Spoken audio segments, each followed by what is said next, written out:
எல்லாருமே நம்ம வாழ்க்கையில் ஒரு வாய்ப்புக்காக தான் போராடிட்டுருக்கோம். ஒரு மாற்றம், ஒரு முன்னேற்றம் இருக்கணும் எல்லாரோட லைஃப்லேன்னு. அப்படி ஒரு வாய்ப்பாக தான் எனக்கு இங்கே குண்டூரில் வந்துட்டு ஒரு 15 நாள் திருவிழா ஸ்டால் போட்டிருக்காங்க. ஸோ அதில் எனக்கும் ஒரு ஸ்டால், நானும் ஒரு ஸ்டால் எடுத்துக்கிட்டேன். எடுத்துக்கிட்டு நம்மக்கிட்ட இருக்கிற ப்ராடக்ட் எல்லாமே அங்கே வச்சுருக்கோம். இது இன்னையோட ஃபஸ்ட்டு டே இது. இன்னிலேருந்து 15 நாள் இந்த ஸ்டால் இருக்கும்.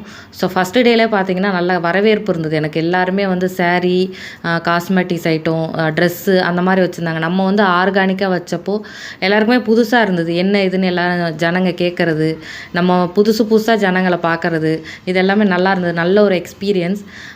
நம்மளோட மில்லட் லட்டு வந்து ரொம்ப நல்லா போச்சு. ஹேர் ஆயிலு, ஷாம்பு எல்லாமே வந்து நல்லா எக்ஸ்பிளைன் பண்ண வேண்டியதாக இருந்தது. ஸோ நானும் நிறைய கற்றுக்கிட்டேன். நிறைய எக்ஸ்பிளைன் பண்ணி அவங்களுக்கு கொடுக்கறதுக்கு ஆரம்பித்தேன். இன்னொன்று என்னென்னா, இங்கே என்னோடய லோக்கல் கஸ்டமர், பழைய கஸ்டமர்ஸ்லாம் வந்தாங்க அங்கே. ஸோ அவங்க வரும்போது இன்னும் ஈஸியாக இருந்தது எனக்கு மூவ் பண்ணுறதுக்கு. அவங்களே வந்து ஜனங்கள்கிட்ட பேசினாங்க, இல்லைங்க நாங்கள் யூஸ் பண்ணுறோம்.